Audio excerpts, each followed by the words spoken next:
Siap hadir, Pak. Ya, suaranya kecil. Putu Yuda?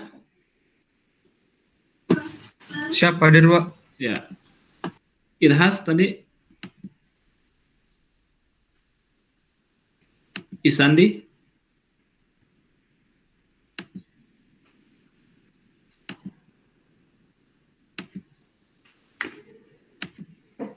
Irhas hadir?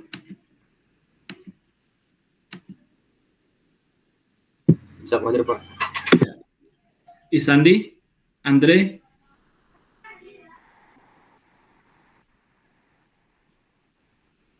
Yusuf ada baru masuk. Siap hadir, Pak. Oke. Oke, ini Izin, masih Pak. nunggu yang beberapa lagi. Izin, Pak. Ya? Atas nama Zafar belum dipanggil, Pak, tadi, Pak. Oh, sebentar. Kayaknya paling akhir ya. Siap, Pak. Terakhir, Pak. Oh iya, sorry. Habis Yusuf hadir. Oke. Siap, Pak. Terima kasih, Pak. Sama-sama. Tinggal Isandi sama Andre. Jadi teman-teman nggak ada yang di daerah NTT ya, yang terdampak gempa 7,5 ya. Mudah-mudahan kondisinya aman dah di sana. Oke, teman-teman sekalian, kita lanjutkan terkait dengan materi ini. Kalau jadwal UAS sudah ada belum ya? Januari ya? Mungkin Hanif. Di kalender Januari, Pak, tanggal 10, Pak. Oh, mulainya tanggal 10 Januari ya? Oke. Iya, Pak. Oke. Berarti periode tanggal 24 Desember hingga 10 Januari itu masih ada perkuliahan ya jadwalnya? Siap, biasanya untuk kuliah yang masih belum memenuhi pertemuan itu waktunya Pak, pergantian maksudnya. Pergantian. Oh gitu. Kuliah yang belum. Ada minggu tenang nggak sebelum UAS biasanya? Siap, biasanya ada, Pak. Ada. Berarti kalau minggu tenang UAS tanggal 10 berarti minggu tenang sudah tanggal 27 ya? Tanggal 1 lah. Tanggal 1-an berarti perkuliahan pada periode 24 hingga 30 ini masih ada. Nah, kita sih tinggal beberapa aja. Oke, baik, mungkin kita lihat yang untuk kondisi hari ini.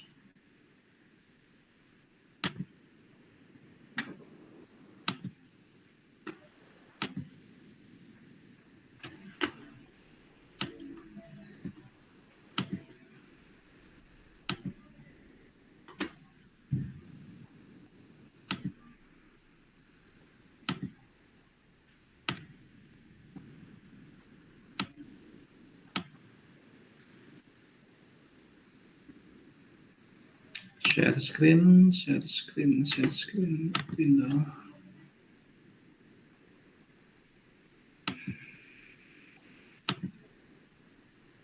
Oke, sudah terlihat. Ya, ini teman-teman sekalian, kita membahas, kalau kemarin ada sedikit membahas terkait dengan jenis MCS lainnya, MCC ya, Mesoscale Convective.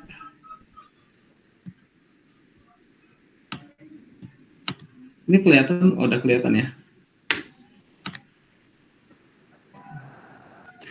Oke, nah sekarang sedikit kita bahas terkait dengan sekolah lain yang dia merupakan salah satu bentuk ya, salah satu bentuk ini siapa nih? Isandi baru masuk.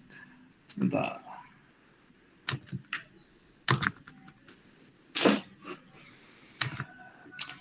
Ya, sekolah lain sebagai salah satu bentuk daripada MCS, kemarin kan ada MCC ya, ada namanya MCC, ada sekolah lain, kemudian ada Bow Eco, ada namanya macam-macam lah, tapi bentuknya itu adalah konten atau substansi sistemnya itu adalah dia awan-awan thunderstorm, yaitu jenis-jenis awan CB. Oke. Secara definisi squall squalene ini menurut glosari meteorologi tahun 2000 adalah suatu pola yang membentuk garis yang menunjukkan atau dia itu terdiri dari komposisi thunderstorm yang aktif gitu ya. Baik dalam bentuknya continuous atau menyambung gitu kan, saling menyambung, atau dia breaks. Karena nanti kita lihat dia ada pola-pola squalene yang tipenya ini seperti solid itu kan, pola pola-pola awan thunderstormnya itu dia menyatu continuous seperti kelihatan continuous, atau break dia terpecah-pecah seperti itu. Termasuk juga di sana tentunya ada dampak-dampak presipitasi sebagai bentuk dari keberadaan thunderstorm tersebut. Nah, karakteristik secara umum, karakteristiknya itu adalah siklusnya itu cukup panjang, tapi memang sepanjang-panjangnya thunderstorm biasanya tidak sampai lebih dari beberapa jam ya kalau yang tipenya squalene itu. Beda dengan yang MCC kemarin. MCC kemarin kan bisa kategorinya bisa 6 jam. Atau sistem yang lebih besar MCS-nya itu dia bisa lebih dari 6 jam seperti itu. Nah, kalau yang squalene memang karakteristiknya di beberapa literatur panjang gitu ya, long live siklus hidupnya, tapi masih lebih panjang tipe-tipe yang bersifat MCC karakteristiknya. Cuma kalau MCC kan dia tipenya itu ada ellipsodalnya, itu ada bentuk-bentuk elip, kemudian ada yang indeks kebulatannya itu dia ditentukan seperti itu. Unsteady dan multisel, nah ini jadi karakteristik pembentuknya juga. Kalau kita melihat, kalau kita membayangkan squalene itu adalah pola-pola yang bentuknya line ya, jadi bentuknya itu garis, bukan garis tetapi format yang memanjang seperti itu. Nah, kalau secara karakteristik sistem dia itu ada juga ada code pool-nya, ada downdraft, ada sistem updraft-nya seperti itu. Nah, ini secara bahasa saja, tapi yang pasti karakteristiknya itu berbeda. Karakteristik yang membedakan dengan MCC itu adalah kalau MCC itu kan dia punya pola-pola ellipsodal yang cukup bulat atau lonjong. Kemudian kalau yang squalene ini adalah tipe-tipe yang memanjang. Nah, ini adalah tipe-tipe dari squalene ya. Mungkin teman-teman ada yang mendengar QLCS, quasi linear convective system, ya ini adalah istilah untuk squalene ya.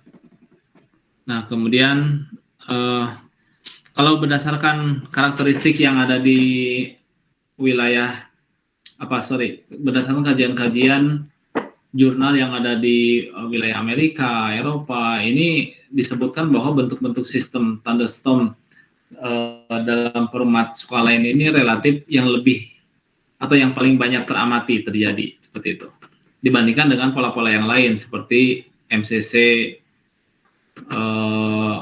Bow Echo mungkin seperti itu. Karena apa? Karena dari mekanismenya kan MCC itu dia long live-nya cukup panjang ya, bahkan lebih dari minimal 6 jam lah, 6 jam. Kalau squalene ini relatif pendek lah dibandingkan dengan MCC.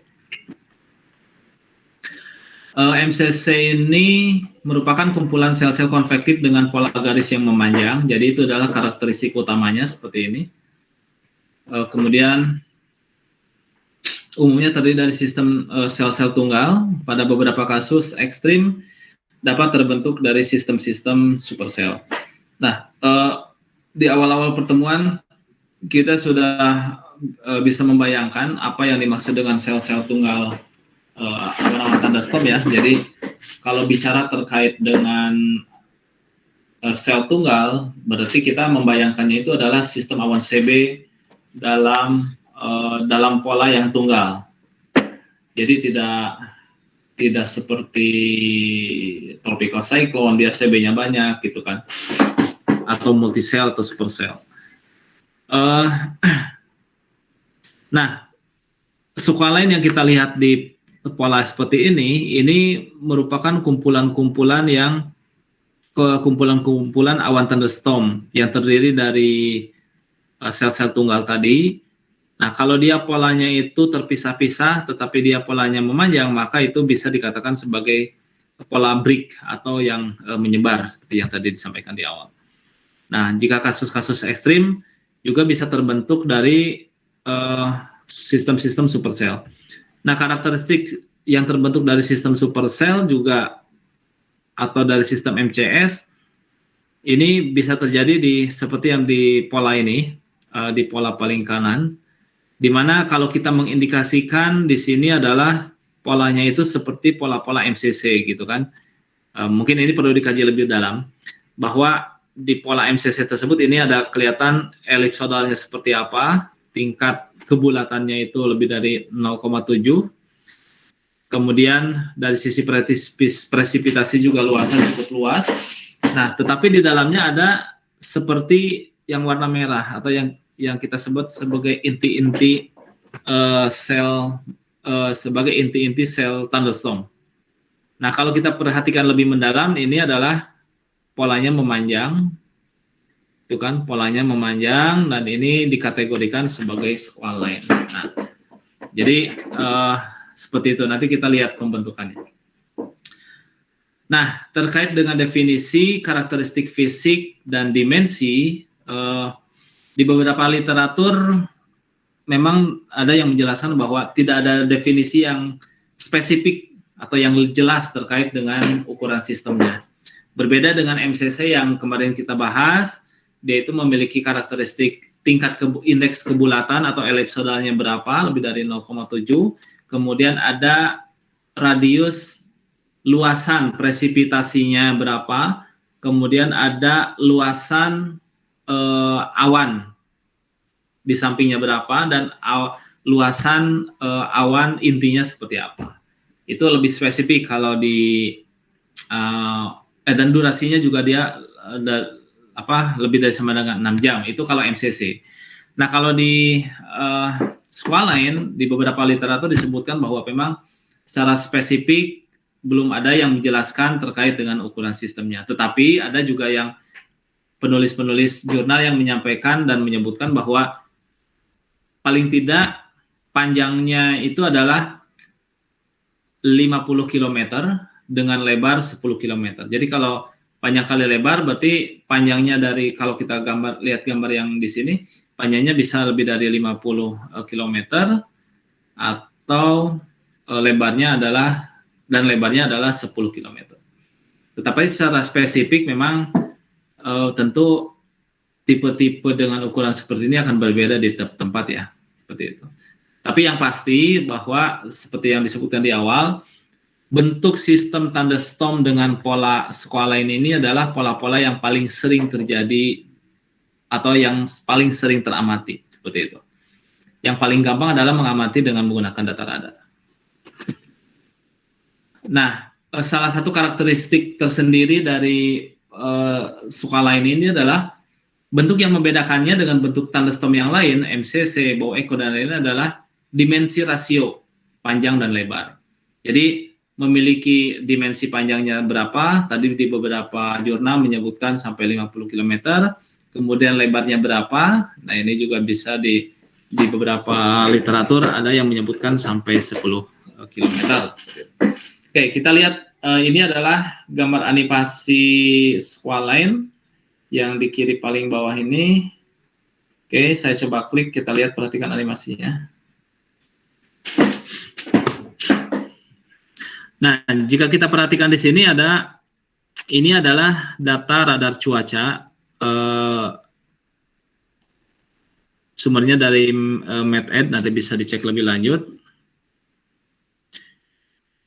Dan area pengamatannya ada di Amerika. Kita lihat ada pergerakan garis yang memanjang berwarna merah. Dan mulai dari kiri, di sini saya nggak bisa nunjukin, soalnya kalau ditunjukin dia jadi gelap.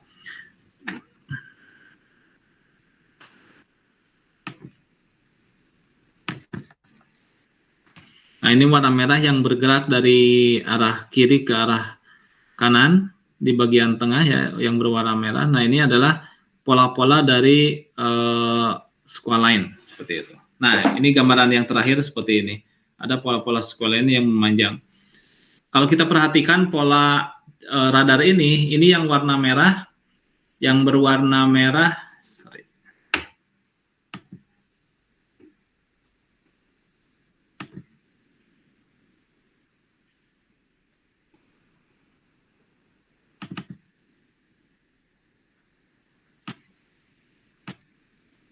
nggak kelihatan ya ngebleng ya.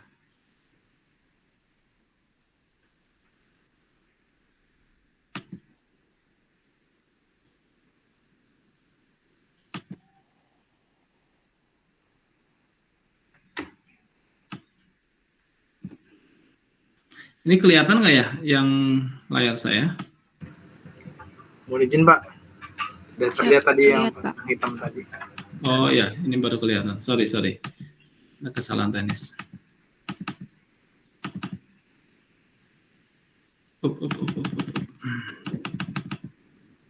Oke. Ini ya, kita perhatikan animasinya.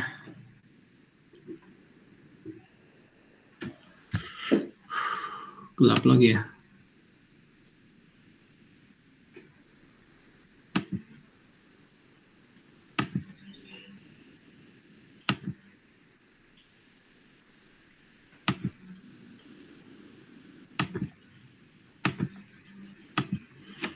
Sebentar.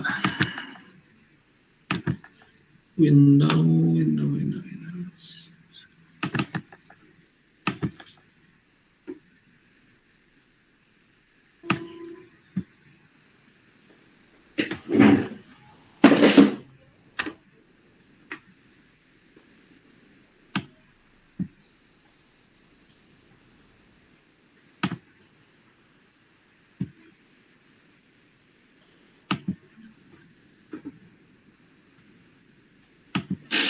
Nah, ini muncul lagi. Oke. Kita perhatiin gambar yang warna animasinya sudah tadi ya. Nah, yang di bagian bawah juga dia animasi, coba saya klik.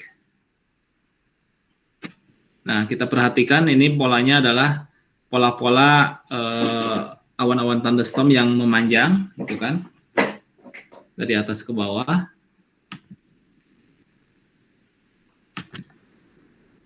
Nah, ini kita perhatikan seperti ini. Nah, kalau kita perhatikan polanya itu seperti yang melengkung ya. Nah, melengkung nanti di sana itu akan ada menjadi pola-pola yang sifatnya polanya dalam bawah echo seperti itu. Jadi bisa bertransformasi dari sistem yang asalnya MCC kemudian menjadi membentuk pola-pola yang bersifat squalene, kemudian bisa membentuk pola-pola bow echo. Bow echo kan relatif lebih melengkung seperti itu. Nah, ini adalah gambaran umumnya seperti ini, yang karakteristik atau mengamati pola squalene itu memang harusnya dari indera aja ya. Indera saja itu bisa dari radar, itu lebih gampang, atau melihat data dari satelit kumpulan awannya seperti apa. Oke, ini adalah gambaran-gambaran dari MCC yang memiliki potensi terjadi squalene, pola di dalamnya. Nah, ini adalah format pembentukan squalene. Jadi kalau kita perhatikan T2 delta T ini adalah periode waktu yang menunjukkan 2 kali perbedaan waktunya, atau pada urutan keberapa jam gitu kan ya, urutan waktu keberapa gitu. Ini adalah pola-pola squalene. Nah, pola-pola squalene ini ada yang tipenya itu berasal dari broken line. Jadi broken line itu adalah tipe-tipe kumpulan awan konspektif yang menyebar. Nah, jadi sel-sel awan-awan konvektifnya menyebar, kemudian dia ada mekanisme pembentukan, misalkan adanya aliran massa udara, dengan mekanisme front, misalkan kalau di lintang menengah. Kemudian dia dalam periode beberapa waktu akan membentuk gugusan. Nah, gugusan awan yang thunderstorm yang memanjang, gitu kan? Tergantung dia kemana arah daripada aliran anginnya. Kemudian dia akan membentuk pola sistem squall line yang relatif lebih solid. Jadi single thunderstorm yang asalnya seperti ini, ketika dia didorong dengan mekanisme dinamika pergerakan angin, dia akan saling bergabung. Kemudian membentuk suatu sistem, gugusan sistem yang baru. Kemudian pada tahapan matang dia akan membentuk pola-pola yang well organized. Jadi bentuk-bentuk yang terlihat jelas, gitu kan? Bentuk-bentuk yang terlihat jelas, polanya memanjang. Nah, jadi di sini squall line terbentuk melalui cara yang bervariasi. Dari awalnya sistem konvektif yang tersebar menjadi kumpulan satu. Nah, jadi yang sistem konvektif yang tersebar dia akan saling berkoalisi, bergabung, kemudian membentuk suatu sistem yang lebih solid. Squall line-nya seperti itu. Dan biasanya memang ini dipicu oleh mekanisme dorongan yang kuat seperti adanya front dingin. Seperti itu. Kemudian ada yang dinamakan dengan back building. Back building ini relatif kecil ya kalau dari sisi dimensi, karena dia bibit tumbuhnya itu berasal dari single cell yang relatif polanya tidak memanjang seperti yang broken line. Tetapi dia berdiri sendiri, kemudian dia akan membentuk dua pola sistem yang sistem thunderstorm baru gitu. Jadi ketika ada satu titik thunderstorm di sini, kemudian dia terbentuk sistem thunderstorm yang lain di bagian belakangnya atau di bagian lain, ternyata akan membentuk pola yang memanjang, sehingga tipe pembentukan squall line dengan mekanisme seperti ini dari asalnya sel tunggal, kemudian diikuti dengan pembentukan awan hujan di bagian belakangnya atau di bagian manapun yang membentuk pola memanjang, maka dia dinamakan sebagai squall line dengan tipe back building. Kemudian broken area. Nah, broken area ini relatif lebih luas ya, relatif lebih luas dimensinya, di mana jika kita perhatikan sistem-sistem awan thunderstorm sel tunggal yang di sini, dia itu terkumpul atau terkonsentrasi di satu wilayah yang cukup luas. Jadi bentuknya itu tidak seperti yang broken line, dia sudah memanjang dari sejak awal sel tunggal. Tetapi kalau yang di broken area, dia pola-pola yang terpisah daripada awan-awan thunderstorm sel tunggal, dia terkumpul dalam suatu area tertentu. Jadi polanya itu tidak sudah memanjang. Nah, kemudian karena mekanisme dorongan, kemudian kondisi atmosfer yang lain, maka dia dapat membentuk pola yang berbaris. Jadi kumpulan-kumpulan awan thunderstorm tersebut akan membentuk pola-pola yang berbaris, kemudian sebagian ada yang saling bergabung, kemudian ada yang terdisipasi, ada yang mengurai, ada yang ada yang meluruh, kemudian bergabung dengan sistem yang lain seperti itu. Kemudian dia akan membentuk pola-pola squall line yang tipenya itu lebih solid.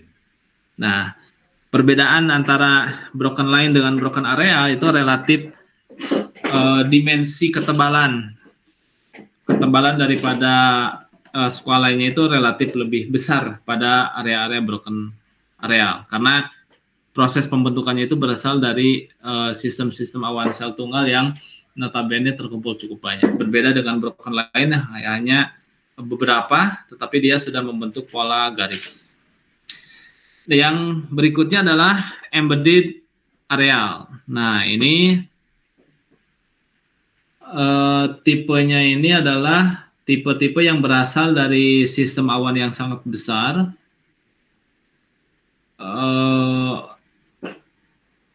Kemudian karena adanya dorongan atau mekanisme dinamika atmosfer lainnya, maka dia dapat membentuk pola-pola thunderstorm inti yang bentuknya itu memanjang.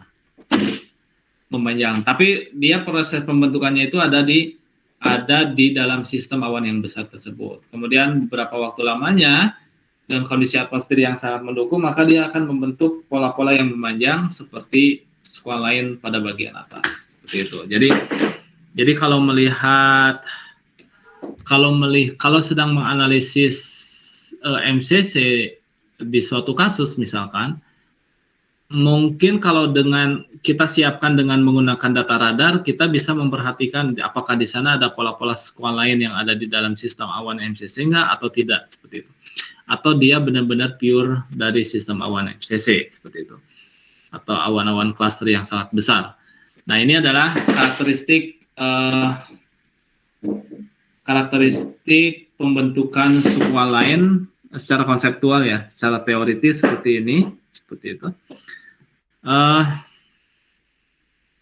Dalam beberapa kasus, squall line dapat terbentuk dari pola sel konvektif yang tersebar, jadi seperti ini, baik broken line maupun broken areal, menjadi satu sel stratiform maupun cumuliform. Kemudian di beberapa literatur, dari studi Blastein dan Jane, bahwa pembentukan squall line di Oklahoma diklasifikasikan menjadi 4 kategori di atas ini. Ada broken line, ada back building, broken area, dan embedded area. Dengan pola broken line dan back building menjadi yang paling umum terjadi. Broken line dan back building. Nah, jadi kalau berdasarkan karakteristik pembentukan bahwa Blastein dan Jane ini menyatakan bahwa broken line dan back building merupakan tipe-tipe squall line yang relatif atau umum terjadi, seperti itu. Nah, ini adalah gambar berikutnya dari gambar pembentukan. Jadi kalau kita perhatikan gambar peta ini yang di buletin warna merah, di Amerika ada yang paling bawah itu disebut atau sangat mirip dengan pola broken line. Nah, dia secara pertumbuhannya masih menunjukkan broken line, di mana tingkat garis lurusnya itu memanjang, memang sudah sama. Kemudian di dalamnya juga ada pola-pola konvektif tunggal, sel-sel tunggal. Jadi kalau kita perhatikan di radar yang di bagian bawah ini, yang warna merah ya terutama, ini spot-spotnya itu kelihatan dia seperti terpisah-pisah ya, membentuk klaster seperti itu.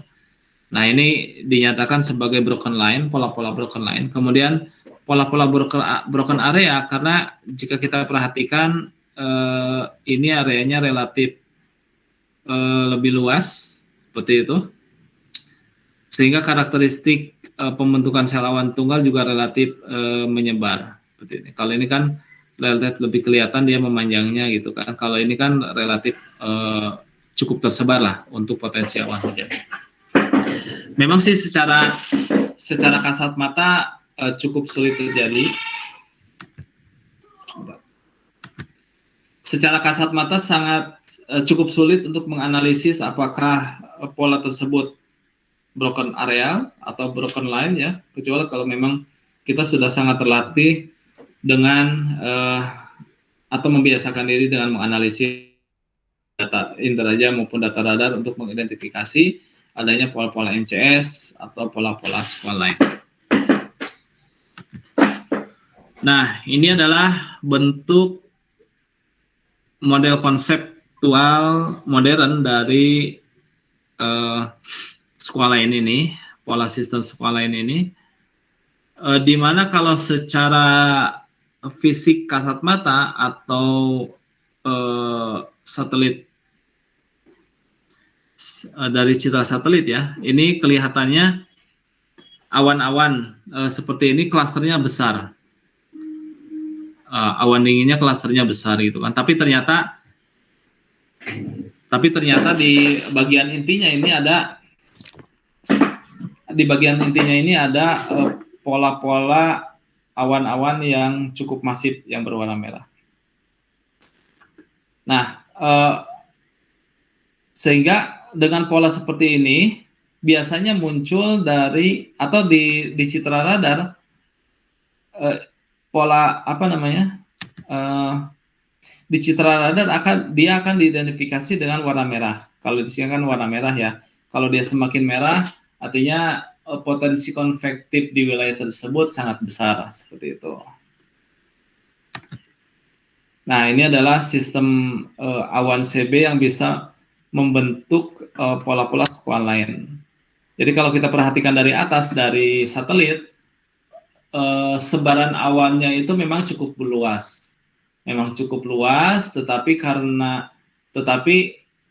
ketika diteliti lebih dalam, ternyata di dalam awan itu ada pola-pola yang lebih masif, awan-awan thunderstorm-nya yang diidentifikasikan dengan warna merah. Nah, kalau dia bentuknya memanjang, maka bisa diidentifikasi itu adalah sebagai bentuk dari squalene yang ada di dalam sistem awan seperti itu, baik multisel maupun supercell. Nah, kalau diperhatikan, ini kan pola 3 dimensinya pola vertikalnya. Ini adalah sistem awan, gitu kan. Kemudian di sini ada udara yang masuk ke dalam sistem awan. Kemudian di bagian lain terjadi aliran massa udara yang bergerak dari sistem awan, disertai dengan curah hujan seperti itu. Nah, jika terlihat dari aplikasi radar, maka pola-polanya itu, pola sebaran hujannya itu akan merata, kecuali di bagian-bagian yang curah hujannya sangat tinggi, maka itu bisa diidentifikasi sebagai pola-pola konvektif.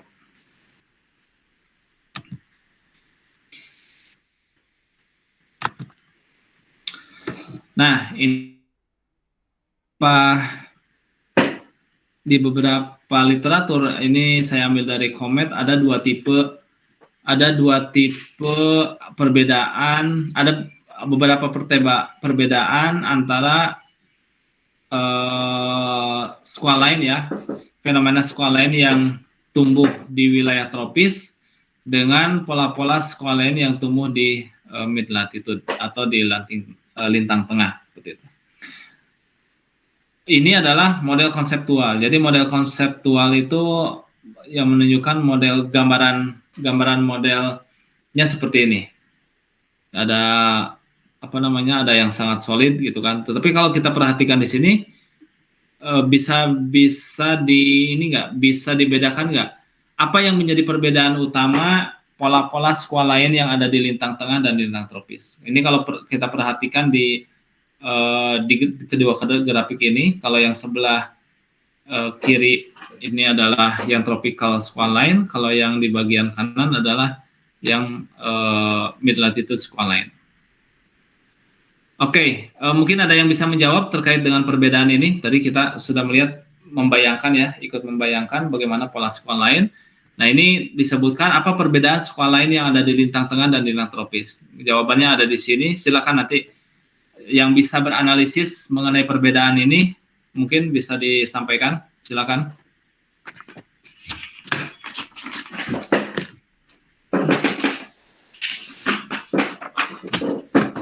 Sorry. Oke.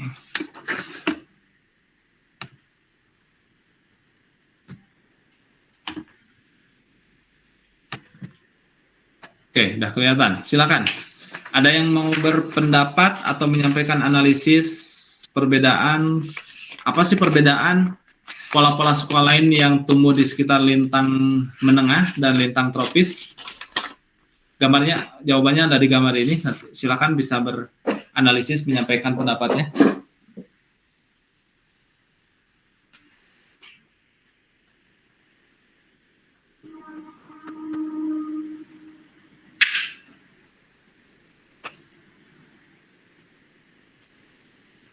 Silakan, ada yang mau berpendapat? Sambil saya minum dulu.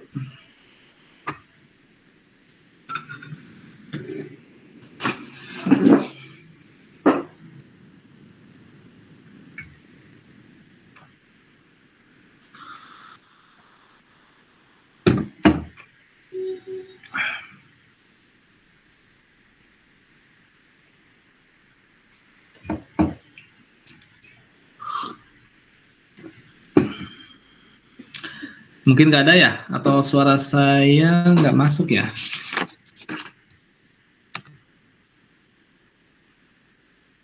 Izin Pak, ada yang jawab lewat chat Pak. Oh, oke, sebentar saya nggak lihat chatnya. Bentar. Izin Pak, apa suara saya terdengar Pak? Ya, silakan. Siapa? Izin Pak, mungkin izin menjawab. Kalau menurut saya mungkin dari vertikalnya Pak. Kalau di tropis itu pertumbuhan secara vertikalnya lebih tinggi Pak, lebih masif dibandingkan mid latitude Pak. Dimana di sini saya lihat ada sampai 16 km, sedangkan di mid latitude hanya sampai 15, itu pun masih di bawahnya juga. Siap, Ya, terima kasih. Betul, Ulir. Ini sangat kentara sekali ya. Jadi tipe-tipe awan yang ada di wilayah tropis itu dia memiliki puncak tinggi di wilayah tropis dibandingkan dengan lintang-lintang menengah. Seperti itu. Bisa menjawab nggak? Kira-kira kenapa bisa seperti ini? Ini pelajaran yang sangat mendasar sebenarnya. Kenapa puncak awan yang ada di wilayah tropis lebih tinggi dibandingkan dengan yang lintang tengah atau bahkan lintang tinggi, atau ketebalannya itu relatif lebih tebal di wilayah tropis daripada di wilayah lintang menengah? Izin Pak, Ya, mungkin karena perbedaan suhu, di mana suhu di tropis itu relatif lebih tinggi, dan juga ketersediaan airnya yang lebih banyak pada tropis. ya, oke, sip, mantap. Ya, itu penjelasan yang sangat mudah ya. Jadi karena adanya perbedaan pemanasan yang cukup tinggi antara wilayah tropis dengan wilayah lintang menengah. Sorry, aku videonya dimatiin ya supaya lancar, ada kendala kayaknya. Oke, kita lanjutkan. Ini adalah skala lain. Jadi, tapi kalau secara pola ya kembali lagi ke karakteristik pola skala lainnya ya. Dimanapun dia karakteristiknya itu adalah memanjang seperti itu. Oke. Nah, ini adalah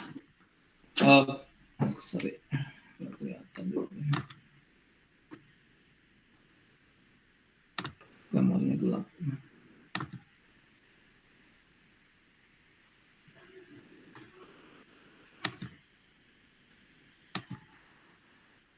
Ya, ini adalah pola-pola skala lain, model. Jadi model itu adalah gambaran mudahnya. Nah, gambaran mudahnya. Kalau secara realita pasti sangat sulit. Kita bisa menganalisis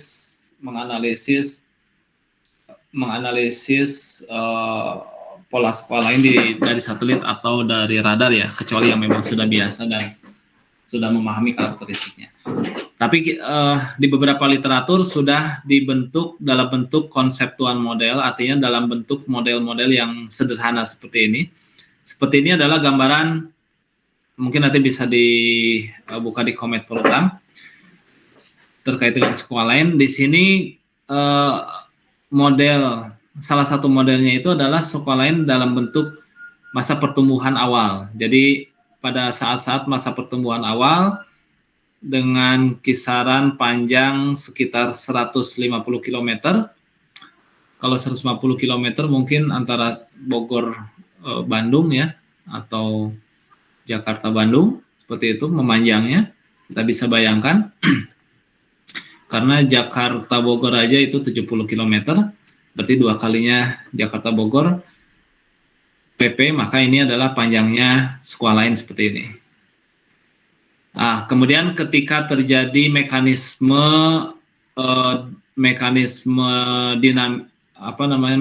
dorongan angin karena adanya faktor front atau karena adanya gas front yang adanya Gasti yang kita bahas di pola-pola MCC sebelumnya, di mana ketika terjadi downdraft dia akan terjadi hembusan angin gitu kan.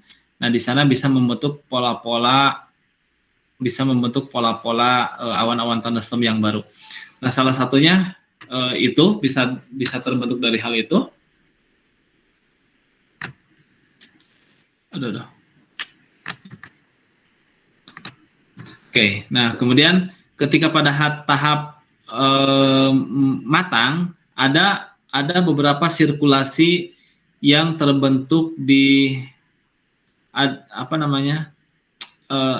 pada tahapan matang. Dia membentuknya itu adalah membentuk pola-pola yang melengkung seperti ini. Jadi yang asalnya ini adalah awal pertumbuhannya itu garis lurus yang relatif lurus memanjang, kemudian pada tahapan matang dia justru melengkung, dan ini terjadi karena adanya turbulensi, kemudian adanya dorongan angin dari berbagai arah seperti itu yang cukup kuat, sehingga dia membentuk penyebaran squall-nya itu menjadi melengkung seperti ini. Kemudian pada tahap dissipating, disipasi atau peluruhan, dia terbentuk polanya itu masih dalam bentuk seperti ada yang berbelok seperti ini. Nah, jika kita perhatikan di radar, ini dalam kondisi shear lemah hingga moderat. Jadi shear itu kan, nanti kita bahas shear di bawah. Shear itu adalah pola geser angin. Nah, pola geser angin dalam skala vertikal, shear vertikal. Nah, jadi ketika ada pola shear dengan mekanisme yang lemah, intensitas lemah atau moderat, kecenderungan polanya akan seperti ini. Dari awalnya yang lurus memanjang seperti ini, kemudian pada tahapan matang dia akan membentuk pola-pola lengkungan, kemudian pada disipasi juga polanya relatif sama. Nah, kalau kita perhatikan, ini ada animasinya. Nah, jadi terlihat seperti itu.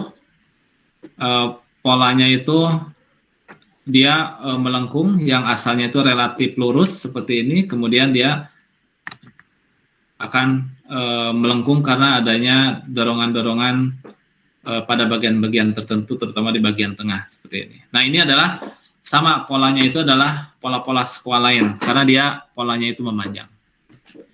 Nah, kemudian ada bentuk pola yang lain, yaitu pola yang ketika dia berdisipasi atau meluruh, dia kecenderungan polanya itu relatif sama, artinya masih dalam bentuk yang lurus ya. Kalau tadi itu kita bahas, dia itu meluruh ketika dia sudah mulai melengkung, kemudian tersebar, terurai, dan akhirnya lenyap sistemnya. Nah, kalau ini pada kondisi di mana pada tahapan awal dia pola thunderstormnya yang memanjang, kemudian pada tahapan mature, pada tahapan dewasa, dia akan membentuk pola-pola gugusan thunderstorm yang memanjang, jadi saling bergabung. Jadi saling bergabung atau adanya pembentukan sel-sel thunderstorm yang baru, kemudian dia akan membentuk sel-sel yang memanjang seperti ini, maka ini juga bisa dikatakan sebagai pola squall-line. Nah, di pola squall-line ini juga ada yang ketika dia masih lurus dia sudah mulai berdisipasi, ada yang sudah mulai meluruh seperti itu. Nah, ini kondisinya ketika shear-nya juga masih sama seperti yang tadi, bisa pada kondisi weak to moderate shear seperti itu, tergantung kondisi dinamika yang lain. Nah, kemudian ada pola yang lain nih, ketika kondisi shear-nya itu dengan kategori moderat hingga kuat. Nah, kalau kita perhatikan di bagian bawah, pada bagian awal dengan kondisi lingkungan shear-nya itu pada intensitas sedang hingga kuat, kemudian di sana teridentifikasi ada pola-pola sel thunderstorm yang bergugus, yang membentuk gugus memanjang, kemudian dia seiring dengan waktu dia akan terus berkolid itu bergabung atau membentuk pola yang atau membentuk sistem thunderstorm yang lain, sehingga menjadi lebih besar dan polanya itu tetap dalam kondisi yang lurus. Kemudian tipenya itu sama. Jadi ketika ada strong moderate hingga strong shear, maka proses disipasinya itu bisa terjadi dia itu masih dalam proses atau dalam bentuk yang relatif lurus seperti ini. Nah, kemudian dengan adanya shear yang cukup kuat juga dia bisa mengindikasikan adanya pembentukan sel-sel yang baru, kemudian membentuk pola-pola squalene yang lain. Nah, ini gambaran-gambaran konseptual, gambaran-gambaran model dari bagaimana pola thunderstorm squalene itu dia terbentuk. Jadi proses pembentukannya itu bisa dari awalnya yang dia horizontal lurus, kemudian dia membentuk lengkungan, kemudian dia meluruh. Nah, kemudian ada juga yang pola-polanya dia dari pola yang memanjang, dari awalnya memanjang, kemudian adanya kondisi shear yang lemah hingga moderat, atau dari moderat hingga kuat, dia bisa membentuk pola yang masih tetap memanjang, seperti ini. Kemudian dia berdisipasi atau meluruh hingga punah, atau meluruh kemudian dia di sebagian wilayah yang lain akan membentuk pola-pola thunderstorm yang lain, seperti ini. Kita perhatikan di bagian animasinya.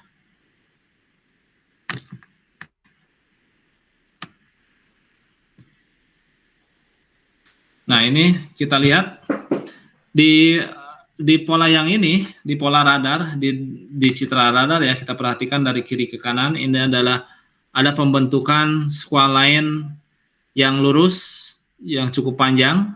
Kalau di sini gambarnya sekitar 200 kilo dan relatif tipis, narrow gitu kan, relatif tipis, tetapi dia bentuknya sangat memanjang dengan pola presipitasi. Kita lihat yang bentuk warna merah ini. Nah, ini yang paling pada kondisi dewasa dia akan terlihat sangat merah.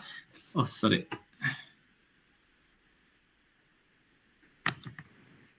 Pada kondisi yang dewasa dia ditunjukkan dengan pola ya warna merah yang memanjang ya. Jadi pola warna merahnya itu memanjang.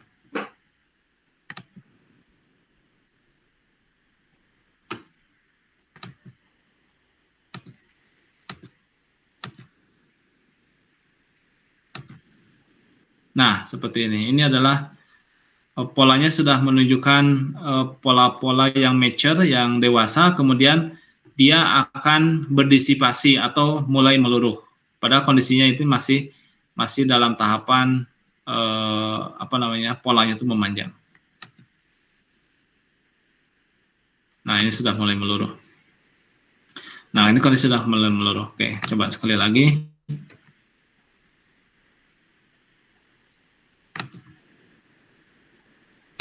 Nah, ini masih dalam tahapan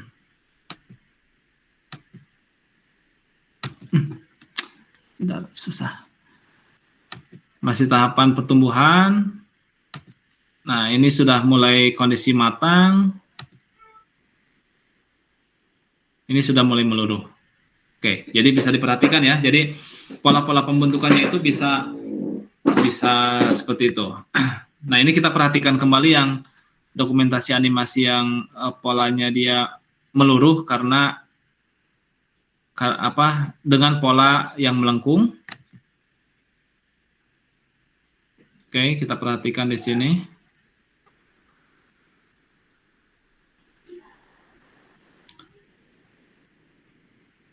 Jadi kalau diperhatikan dari awal, mungkin di sini ada data pola yang memanjang horizontal gitu kan. Kemudian karena ada mekanisme dorongan massa udara, dia bisa membentuk pola yang melengkung.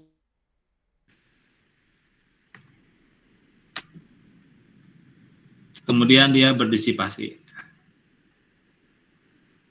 Oke, seperti itu. Nah, ini sekali lagi, kalau ini mulai matang, kemudian dia mulai meluruh, masih dalam pola yang memanjang. Sekali lagi, ini sudah mulai inisiasi, kemudian dia mulai matang, kemudian dia mulai meluruh. Seperti itu. Itu adalah karakteristik bagaimana pembentukan squall line mulai dari siklus early-nya atau siklus mulai terbentuknya, kemudian dia mulai siklus matang dan disipasi. Oke, sebelum lanjut yang lain, kita lihat tadi kita sudah bahas terkait dengan ada ini di slide ini ada weak moderate shear, kemudian moderate strong shear. Ini akan saya jelaskan secara lebih spesifik di bagian analisis hodograf supaya bisa kita pahami bersama. Kita bisa menganalisis potensi-potensi shear ini menggunakan data hodograf. Tetapi sebelum lanjut ke materi yang analisis hodograf di sesi ini, ada yang ingin ditanyakan dulu terkait dengan materi yang tadi disampaikan. Sambil saya minum dulu.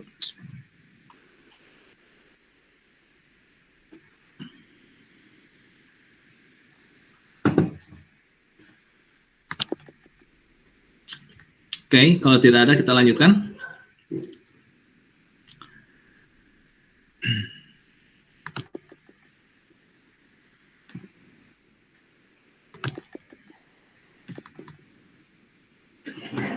Oke.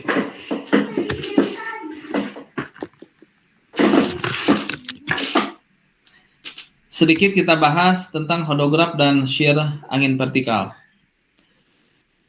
Kenapa ini perlu disampaikan dalam menganalisis potensi-potensi atau menganalisis kondisi sistem thunderstorm, baik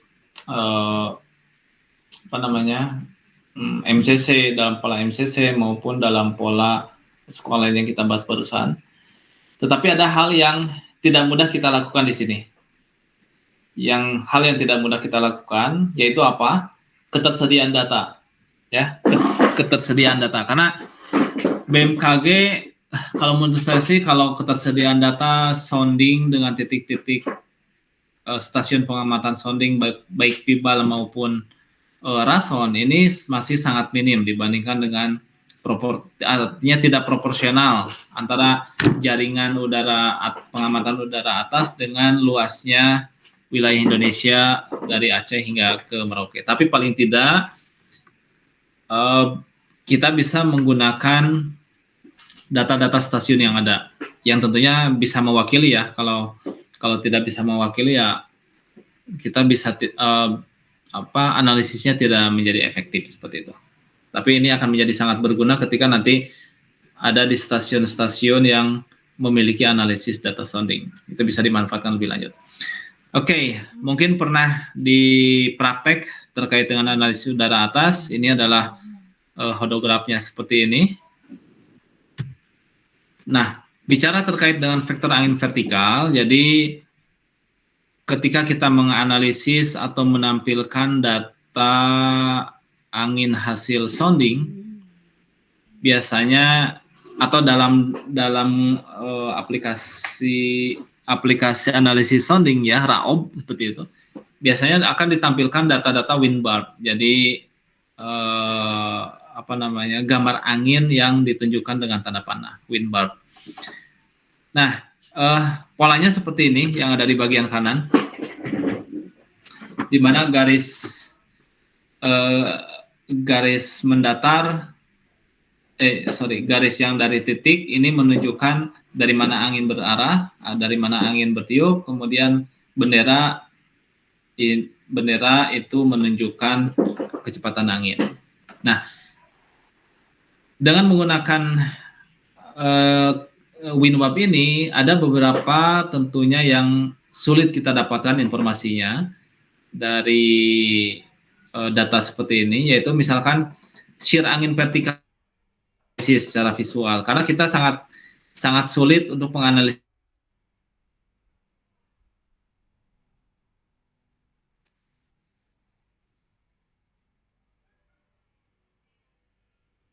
Kita bisa menganalisis sistemnya. Ini sangat sulit. Nah, kemudian kalau dari analisis sistem thunderstorm ini juga kita sulit untuk menunjukkan tipe-tipe pergerakan sistem badai. Nah, solusi yang disampaikan, solusi yang dibuat oleh meteorologis tentunya adalah dengan menggunakan metode hodograf, yaitu perangkat visualisasi vektor angin vertikal dari data sounding. Nah, diagram hodograf, jika kita perhatikan, tadi di awal ada salah satu sampelnya, ya. Jadi ada 360 derajat radial, sumbu radial untuk arah angin, diplotkan seperti ini. Kemudian ada sumbu kartesian untuk menunjukkan kecepatan angin. Sumbu kartesian ini menunjukkan kecepatan angin, kemudian radialnya ini menunjukkan arah arah angin. Nah, prosedur relatif gampang, kita tinggal melakukan plotting vektor angin pada setiap ketinggian dan menghubungkan titik ujungnya. Jadi pada ketinggian 0, 0,5, 1, 1,5, 2, 2,5 hingga 3 ini kita plotting dari titik ini arahnya berapa, kemudian kecepatan anginnya berapa gitu. Kemudian kita plotting bagian ujung-ujungnya dan kita akan mendapatkan shear. Kita akan mendapatkan shear-nya seperti itu. Nah, jadi mengukur shear dari data observasi, yaitu harus menggunakan data-data udara atas, data sounding. Nah, kalau hanya hodograf, berarti kita bisa menggunakan data Pibal atau data rason yang lebih lengkap. Nah, hodograf gambarannya seperti ini. Fungsinya itu adalah untuk memvisualisasi struktur angin vertikal. Jadi kalau kita lihat di awal, angin itu dikategorikan atau digambarkan dengan bentuk windward seperti ini. Ada yang menunjukkan arah, kemudian ya ada yang menunjukkan kecepatan yang ditunjukkan oleh bendera. Kemudian kita memvisualisasikan dalam bentuk garis gitu ya. Nah, fungsinya adalah untuk mengevaluasi shear angin vertikal. Nah, kalau kita hanya menggunakan data hodograf ini, maka ini akan sangat sulit terjadi. Kita sangat sulit untuk menganalisis shear angin vertikal. Kemudian kita bisa menghitung kekuatan vektor. Nah, vektornya ini berapa? Nah, vektornya ini menunjukkan kekuatan shear itu sendiri. Kemudian dengan analisis hodograf, kita juga mengidentifikasi tipe sistem badai. Apakah badainya itu sel tunggal, atau multisel, atau supercell, atau tipenya itu adalah tropical cyclone. Nah, ini bisa diidentifikasi dengan menggunakan analisis hodograf. Kita bisa mengukur juga estimasi total shear-nya berapa dari lapisan rendah hingga lapisan 3 kilo atau 6 kilo. Kemudian rata-rata shear-nya dan rata-rata anginnya. Ini adalah kegunaan hodograf. Nah, visualisasi. Oke, kita lihat visualisasi. Nah, coba perhatikan di bagian gambar angin yang ini, yang warna merah ya, garis angin. Ketika kita memplot di hodograf, maka akan merepresentasikan kondisi angin seperti ini.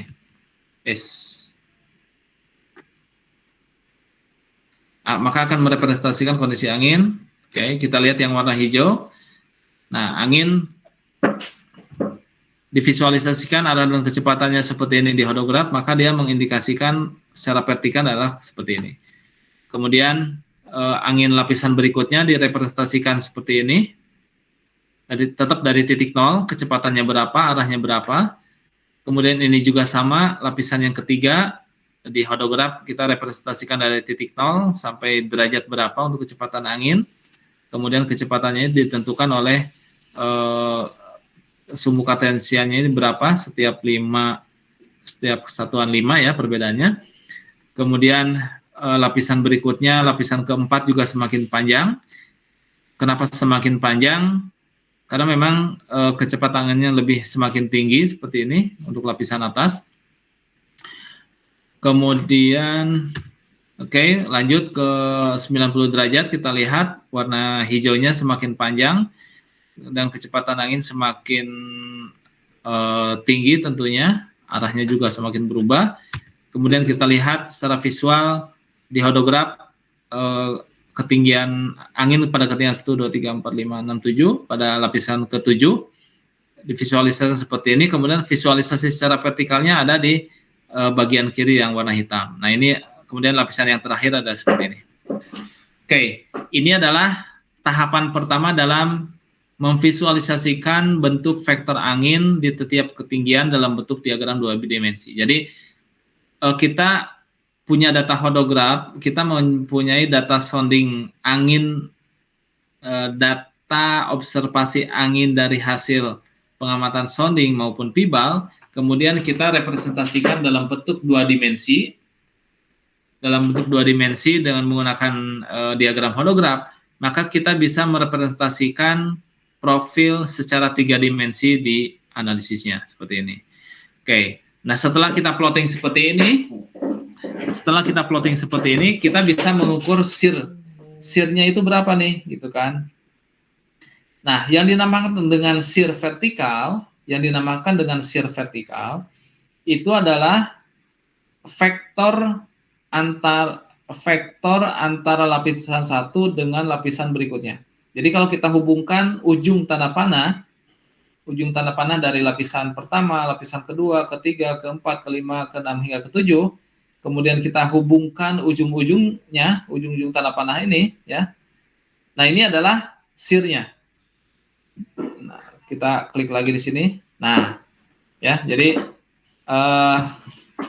kita perhatikan. Nah, di sini ada ketika kita sudah memplotting arah dan kecepatan angin di hodograf, kemudian kita plotting hubungkan ujung-ujung tanda panahnya ini yang sudah kita plotting di tiap ketinggian, bentuknya seperti yang warna merah ini. Nah, ya, seperti ini.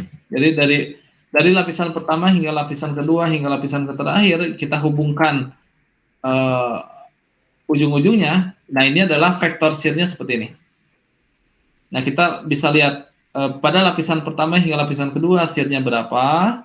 Kita bisa hitung dari kedua ketiga lapisan berapa shear-nya, kita hitung sampai pada lapisan paling akhir dari 6 ke 7 ini shear vertikalnya berapa.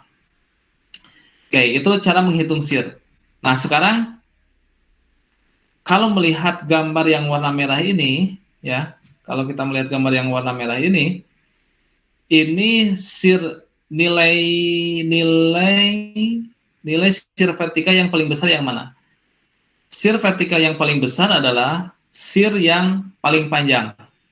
Jadi kalau semakin panjang dia garisnya yang menghubungkan ujung-ujungnya di tiap lapisan, maka menunjukkan shear vertikalnya paling besar. Gitu ya. Nah, ini cara membaca hodograf seperti itu. Cara menulis data angin di hodograf sudah bisa, tinggal di plotting. Kemudian cara menghitung shear-nya juga sudah dipahami bersama. Caranya itu menghubungkan titik-titik di ujung, kemudian menghitung seberapa panjang garis penghubungnya. Kalau dia semakin panjang, artinya dia akan semakin besar shear vertikalnya. Kalau dia pendek, ya berarti dia relatif kecil dibandingkan dengan yang panjang yang lainnya. Oke, bisa dipahami ya. Jadi ini adalah konsep dasar dalam menganalisis hodograf untuk mengetahui seberapa besar nilai shear vertikalnya. Seperti itu. Shear vertikal ini akan menjadi sangat penting ketika nanti kita akan mengukur seberapa cepat pertumbuhan awan hujan atau thunderstorm pada periode pengamatan tersebut. Misalkan kalau di lapisan rendah ya, kalau kita bicara lapisan rendah itu, kalau saya bilang lapisan rendah berarti lapisan pengamatan pertama, kedua, ketiga, dan seterusnya. Nah, berarti yang 1, 2, 3 ini adalah lapisan-lapisan rendah. Nah, kalau di lapisan atmosfer rendah, dia nilai shear-nya itu sudah sangat besar, gitu ya. Jadi, katakanlah di garis penghubung antara lapisan satu dengan lapisan berikutnya itu cukup panjang, gitu ya. Nah, itu menunjukkan bahwa mengindikasikan adanya potensi vertical shear yang besar. Nah, kalau di lapisan bawah, antara sekitar ketinggian 3 km, itu kalau dia vertical shear-nya besar, maka indikasi pembentukan awan thunderstorm-nya itu menjadi sangat tinggi. Nah, ini yang perlu dicatat bahwa ketika menganalisis hodograf, kemudian kita mendapatkan nilai shear vertikal yang tinggi pada lapisan di bawah 3 km, maka itu berarti mengindikasikan potensi pertumbuhan awan thunderstorm, awan badai thunderstorm, awan thunderstorm, awan TS gitu ya. Itu menjadi sangat signifikan. Seperti itu. Oke, itu yang pertama yang perlu disampaikan dan dipahami bersama terkait dengan hodograf. Oke, hodograf tadi sudah disampaikan bahwa dia bisa mengevaluasi vektor shear angin vertikal. Nah, ini ditunjukkan dengan garis yang menghubungkan vektor tadi. Ini sudah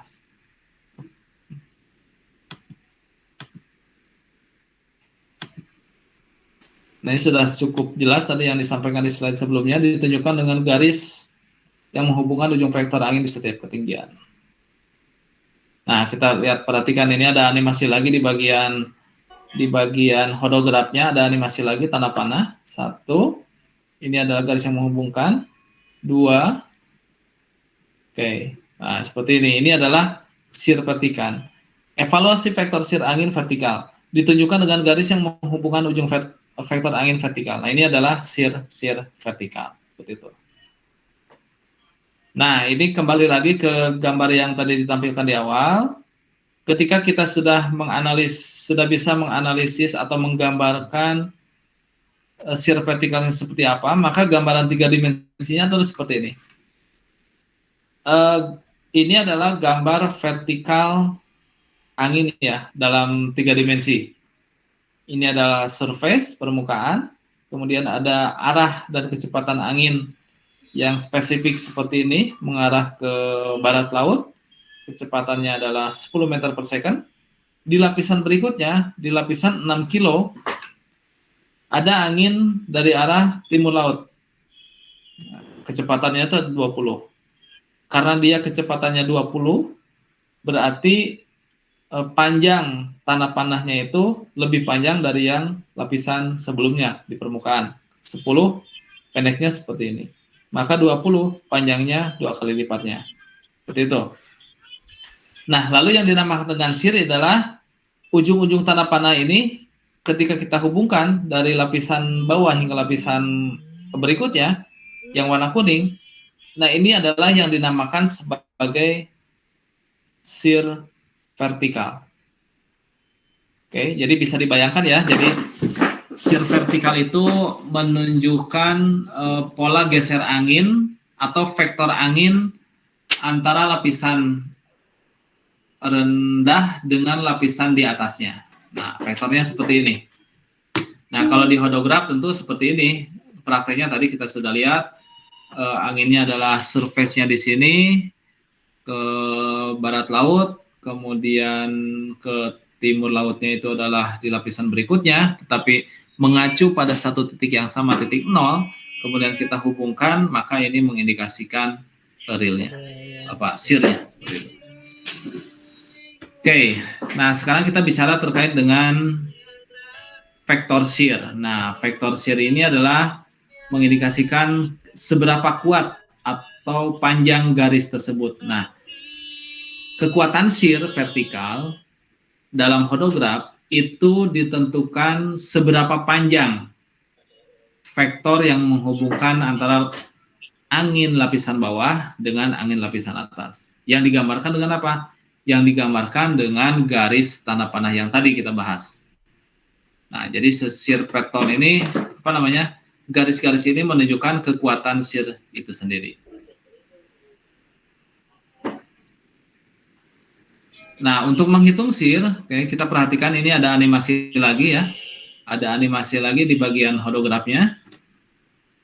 Untuk menghitung shear, kita tinggal mengukur seberapa panjang, ya. Jadi prinsipnya sama dengan ukurannya seberapa panjang.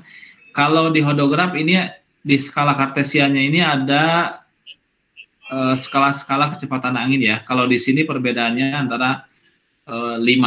Ini nggak tahu satuannya dalam meter per second. Dari 5 meter per second, perbedaannya 5 meter per second. kalau kita klik animasinya, kita lihat untuk mengukur kecepatan atau kekuatan vektor shear adalah mengukur panjangnya. Nah, kita perhatikan. Oh, sorry. Ini kita perhatikan berapa panjang, berarti sekitar kurang dari 10 ya. Jadi kecepatan yang di sini shear anginnya kurang dari 10 kalau kita proyeksikan ke kartesiannya. Seperti itu cara mengukurnya. Nah, ini adalah istilah lain terkait dengan shear vertikal, bulk shear atau mean shear, shear rata-rata ya. Nah, ini mengindikasikan perubahan angin di antara dua level ketinggian yang lebih jauh. Umumnya dianalisis untuk ketinggian 0 hingga 1, 0 hingga 3, 0 hingga 6. Biasanya shear yang diukur itu terkadang tidak setiap ketinggian dihubungkan, dihitung shear-nya ya. Tapi kadang ada juga yang langsung mengacu ke ketinggian tertentu. Seperti misalkan kita lihat di bagian kanan ini di diagram hodograf, untuk mengetahui shear vektor antara ketinggian surface hingga 6 km, mudahnya kita tinggal menghubungkan ujung dari garis angin yang sudah digambarkan dengan ujung garis angin pada lapisan 6 km, kita tinggal hubungkan, maka kita akan melihat shear vektor pada lapisan 0 hingga 6 km. Nah, padahal kan di bagian di bawah 6 kilo, bahkan ada 3 kilo, ada 1 kilo, ini adalah titik-titik pengamatan data-data hujan yang bisa kita hitung shear-nya juga. Tapi kalau untuk menghitung secara mudah bagaimana shear ketinggian 0 hingga 6 km, maka indikasinya ini adalah kita tinggal langsung membuat vektor garis hubungannya itu dari 0 hingga 6 km. Oke, total shear. Nah, kalau kita bicara total shear, tentu ini akan mengacu ke total panjang ya. Jadi shear di tiap lapisan itu kita akan hitung secara keseluruhan, dijumlahkan, maka itu akan menghasilkan total shear. Jadi total shear itu adalah kekuatan shear dari lapisan terendah hingga ketinggian tertentu. Ya biasanya kalau total berarti semuanya, atau sebagian misalkan 6 kilo atau 3 kilo, maka itu dijumlahkan seperti itu. Nah, umumnya dianalisis untuk ketinggian 0 hingga 1, 0,3, 0,6. Jadi misalkan 0,6, berapa nih total shear-nya? Ya udah antara lapisan 1 hingga lapisan 6 km ada beberapa titik pengamatan data, maka itu dijumlahkan semua shear-nya, maka akan dihasilkan sebagai total shear. Kalau ini kan istilahnya shear rata-rata seperti itu. Oke, kita lihat gambar animasinya seperti apa. Cara menghitungnya ya udah sama aja. Yang 1 kilo kita proyeksikan ke kartesian, kemudian dihitung dan berapa kecepatannya gitu kan. Nah, ini akan kita dapatkan kecepatannya seperti ini. Nah, ini adalah total shear. Tapi yang perlu dipahami untuk menganalisis atau memprediksikan pola cuaca thunderstorm, biasanya yang paling digunakan adalah shear antara ketinggian 0 hingga 1 atau 0 hingga 6 km. 0 sampai 3 km atau 0 hingga 6 km. Karena apa? Karena 0 hingga 3 km ini adalah mengindikasikan lapisan atmosfer bagian bawah. Yang dimana kalau dia shear-nya itu sudah menunjukkan level yang cukup signifikan intensitasnya, maka akan mengindikasikan potensi pertumbuhan awan thunderstorm yang besar. Biasanya seperti itu. Itu hukum dinamisnya seperti itu. Karena apa? Karena semakin tinggi nilai shear-nya, maka proses masuknya massa udara ke dalam sistem di bawah permukaan itu menjadi sangat intens. Jadi bisa kebayang ya. Bisa kebayang ketika di lapisan permukaan bawah shear vertikalnya ini cukup kuat sehingga itu bisa menyebabkan dorongan massa uap air yang ada di permukaan itu bisa masuk lebih cepat ke dalam sistem awan CB sehingga pembentukan awan CB, thunderstorm tunggal, supercell itu bisa terbentuk dengan sangat mudah. Berbeda kalau nilai shear di bagian bawahnya itu relatif lemah, bukannya tidak ada tetapi relatif lemah, maka kecenderungan untuk membentuk pola-pola thunderstorm-nya itu intensitasnya cukup kecil seperti itu. Nah, ini pentingnya kenapa kita menganalisis shear vertikal pada lapisan 0 hingga 3. Oke, distribusi shear. Nah, ini distribusi shear juga kalau kita melihat gambaran di hodograf, sekali waktu kita akan melihat distribusi yang berbeda. Ya, menyinggung lagi di pernyataan sebelumnya bahwa di lapisan bawah kemungkinan bisa sangat lemah nilai shear-nya, di lapisan atas lebih tinggi, atau justru di lapisan bawah relatif lebih kuat, kemudian di lapisan menengah relatif kecil, dan seterusnya. Nah, ini sangat kondisional sekali, seperti itu. Oke, ini adalah kurva shear.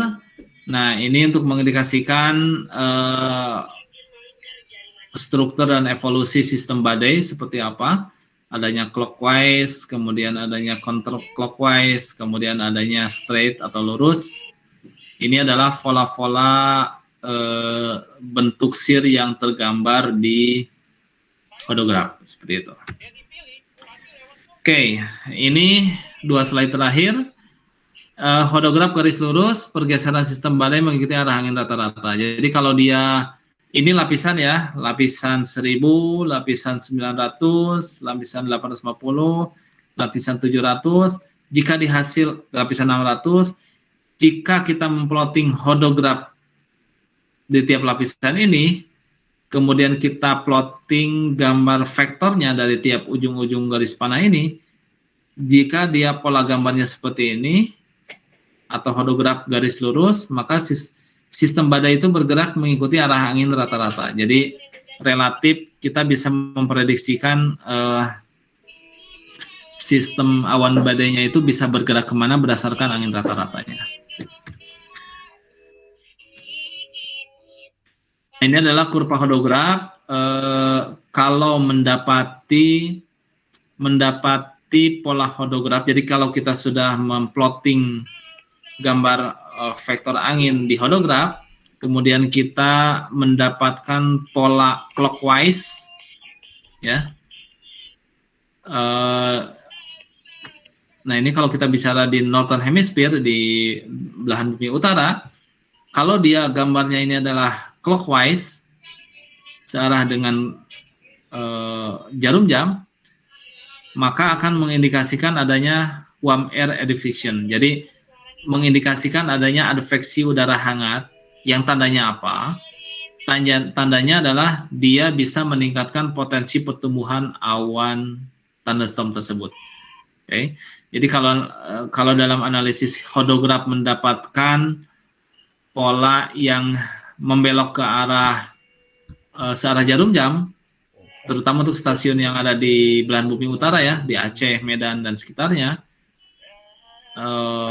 Sulawesi Utara dan sebagainya.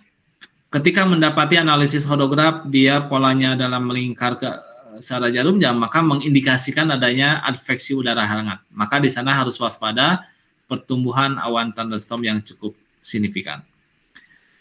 Nah, berbeda dengan posisi data atau stasiun pengamatannya itu ada di Southern Hemisphere.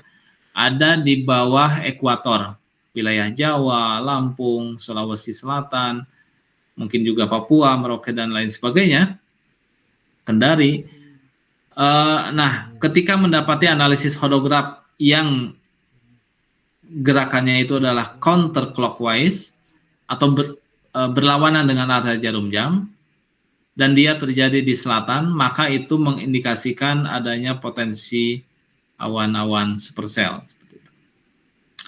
Oke, ya, ini adalah shear angin vertikal, tidak mengetahui, shear, arah shear tidak mempengaruhi perilaku sistem supercell, bisa menjadi indikasi kondisi skala sinoptik, dan profil A mengindikasikan adveksi udara dingin dan subsiden. Nah, ini bisa dianalisis lebih lanjut. Oke, sebentar, saya kembali lagi ke bagian bagian yang terkait dengan sekolah lain. Sekali lagi, materi sekolah lain ini sudah saya sampaikan, memang dari hasil literasinya untuk wilayah Indonesia, jurnalnya memang sangat sedikit ya untuk pola-pola sekolah lain, pembahasan pola-pola sekolah lain. Karena apa? Karena memang kejadiannya itu cukup jarang terjadi dibandingkan dengan pola-pola MCC. Tapi kalau sekali mendapatkan data analisis terkait dengan pola sekolah lain yang ada di Indonesia, nah ini menjadi hal yang sangat menarik dan ya sangat menarik untuk dikaji. Nah ini bisa menjadi bahan-bahan untuk nanti sebagai bahan kajian ya di tugas akhir skripsi seperti itu. Nah ini bisa menjadi bahan. Jadi nanti kita tinggal menganalisis data-data inderaja, data-data observasi, seperti apa sih karakteristik sekolah lain, kemudian dampaknya seperti apa gitu.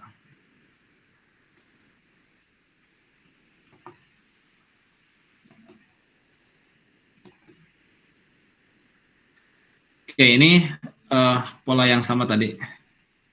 Oke, saya kira demikian ya yang bisa saya sampaikan. Silakan jika ada pertanyaan sebelum kita tutup. Ada hal-hal yang ingin ditanyakan atau mengklarifikasi kegiatan pengajaran kita untuk kedepannya. Ada tinggal beberapa sesi pertemuan lagi kita lakukan sebelum libur. Sebelum libur UAS. Kalau dari saya cukup.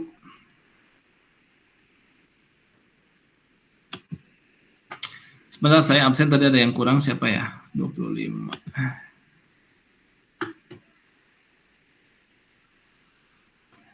Isandi hadir ya tadi ya? Siap hadir, Pak. Oke, Anda di Jersey juga hadir. Siap hadir, Pak.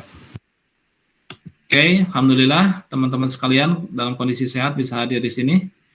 Semuanya lengkap. Oke, lengkap. Mohon izin Pak, Ya, silakan. izin bertanya terkait jadwal perkuliahan Pak. Silakan. Mohon izin Pak, untuk hari ini kan pengganti dari minggu lalu ya Pak.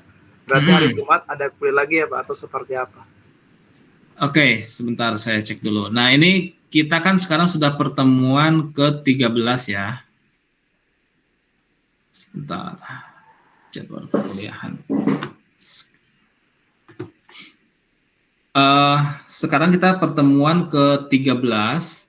Artinya apa? Bahwa kita masih ada 2 sisa pertemuan ya. Karena kan yang pertemuan 16